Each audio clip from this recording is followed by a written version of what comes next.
अखिलेश छक्का मारने की बात कह रहे थे, तभी योगी के पास आई एक फाइल। मोदी की तरह रात 8 बजे आई योगी, फिर छक्का मारने वाले लोग बोल्ड हो गए। कौन है वो 5 अधिकारी जिनकी सलाह पर योगी का यूपी गुजरात पर भारी है? इन्हीं अधिकारियों के दम पर यूपी में आता है 10 ट्रिलियन का निवेश।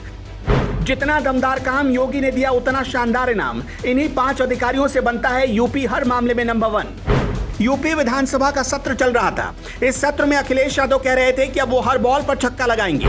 योगी आदित्यनाथ मन ही मन ये सुनकर मुस्कुरा रहे थे।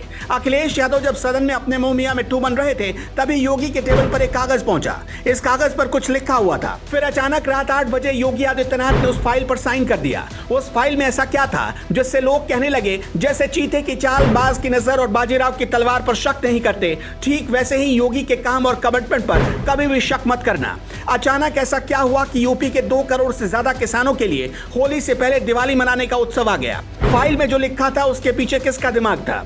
ये जानने के लिए आपको टीम योगी से मिलना पड़ेगा। वो कौन से 5 अधिकारी हैं जो योगी के आंख कान की तरह काम करते हैं? ये सबसे भरोसेमंद अधिकारी हैं। ये योगी आदित्यनाथ को किसी भी ऐसी फाइल पर साइन नहीं करने देते जिससे फ्यूचर में कोई उन पर उंगली उठा सके।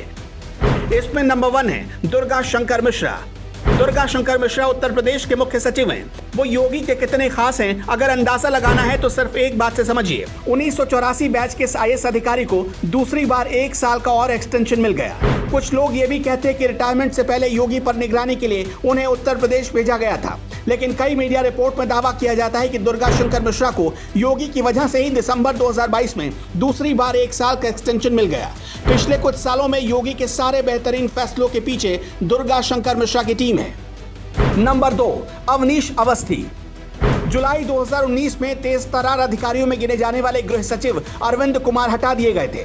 सोनभद्र और उन्नाव जैसी घटनाओं से सरकार की किरकिरी हुई थी और उनकी जगह पर लाए गए अवनीश अवस्थी। अवनीश अवस्थी को तब गृह सचिव बना दिया गया। अवनीश अवस्थी अपर मुख्य सचिव भी रह चुके थे।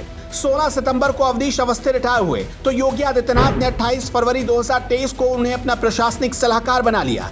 जब अवनीश अवस्थी को एक्सटेंशन नहीं मिला तो कुछ लोग कह रहे थे कि अवनीश अवस्थी और योगी के रिश्ते में खटास आ गई, लेकिन रिटायर होने के 1 महीने के भीतर ही योगी ने उन्हें इनाम दे दिया। खबर है कि अब की बार एक टर्म के लिए अवनीश अवस्थी का कार्यकाल फिर से बढ़ाया जा सकता है।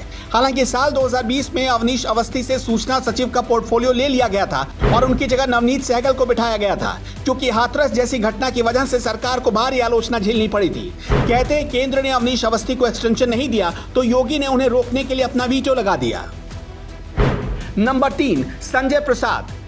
1995 बैच के IAS अधिकारी और मुख्यमंत्री योगी आदित्यनाथ के भरोसेमंद माने जाने वाले संजय प्रसाद को होम और सूचना जैसे प्रमुख विभागों का प्रभार दिया गया है।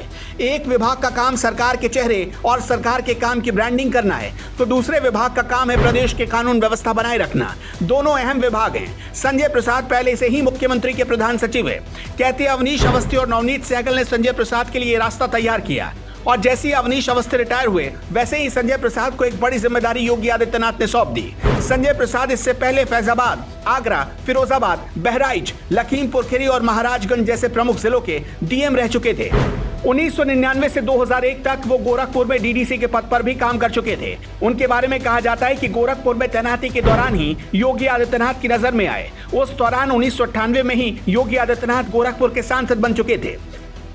नंबर 4, शशि प्रकाश गोयल। 1989 बैच के IAS अधिकारी गोयल लखनऊ आने से पहले केंद्र सरकार में हायर एजुकेशन डिपार्टमेंट में पोस्टेड थे। 19 मई 2017 को शशि प्रकाश गोयल को मुख्यमंत्री योगी का प्रमुख सचिव नियुक्त किया गया और इसके अलावा नागरिक उड्डयन के साथ साथ संपत्ति और प्रोटोकॉल विभाग का प्रभार भी उन्हें दे दिया गया। गोयल अपने अनूठे आइडिया की वजह से हर सरकार में यूपी के प्रभावशाली नौकरशाहों में गिने जाते रहे हैं। शशि प्रकाश गोयल के जब पिता गुजर गए तो खुद योगी आदित्यनाथ उनके घर गए और सांत्वना दी। साल 2017 में CM की कुर्सी संभालने के 2 महीने के भीतर ही योगी आदित्यनाथ ने संकेत दे दिया था कि जिसका जितना दमदार काम उसको उतना शानदार इनाम। नंबर 5, प्रशांत कुमार। अगर आपको याद हो, साल 2017 में योगी ने गोरखपुर के स्वागत समारोह में जब कहा था कि उनकी सरकार में अपराधी या तो अपराध छोड़ दें या फिर उत्तर प्रदेश, जानते इस मुश्किल अभियान को कामयाब बनाने के लिए योगी ने किसको तैनात किया? प्रशांत कुमार को। प्रशांत कुमार उत्तर प्रदेश के ADG लॉ एंड ऑर्डर हैं। किसी पुलिस अधिकारी को एक बार गैलेंट्री अवार्ड मिल जाए तो बड़ी बात होती है। ADG law and order Prashant Kumar को 3 बार गैलेंट्री अवार्ड मिल चुका है। प्रशांत कुमार की कामयाबी समझना है तो ऐसे समझिए। शिव शक्ति नायडू नाम के एक अपराधी ने साल 2015 में दिल्ली के कोर्ट में ने दिल्ली पुलिस के सिपाही को भून डाला। एक्ट्रेस शिल्पा शेट्टी के पति राज कुंद्रा की कंपनी से 5 करोड़ रुपए लूट लिए। एक बार गलती से शिव शक्ति नायडू प्रशांत कुमार से टकरा गया। साल 2020 में मेरठ में हुई इस मुठभेड़ में एडीजी के सीने पर उसने गोली चलाई, लेकिन कुछ ही पलों में वो यूपी भी छोड़ने पर मजबूर हो गया और दुनिया भी। अब जरा उस फाइल की बात कर लेते हैं जिसे अचानक जब योगी ने खोलकर पढ़ा तो अखिलेश समेत योगी पर सवाल उठाने वाले सारे लोग क्लीन बोल्ड हो गए। मोदी ने यूपी में आकर जो ऐलान किया था, योगी ने इस साइन के साथ उसे पूरा कर दिया। 2022 के विधानसभा चुनावों में नलकूपों की बिजली को चुनावी मुद्दा बना दिया था समाजवादी पार्टी ने, लेकिन अब योगी आदित्यनाथ ने इस पर एक बड़ा फैसला लिया। योगी आदित्यनाथ ने लिखा है, प्रदेश के निजी नलकूपों से जुड़े हुए अन्नदाता किसानों को पिछले बजट में विद्युत बिल में 50% की छूट दी गई थी। आने वाले समय में इसमें 100% छूट देने के लिए वर्तमान बजट में प्रस्ताव किया गया है। इसका मतलब हुआ कि वैसे सारे ट्यूबवेल जो प्राइवेट रूप से लगाए गए हैं, उनके बिल को योगी सरकार ने जीरो कर दिया है।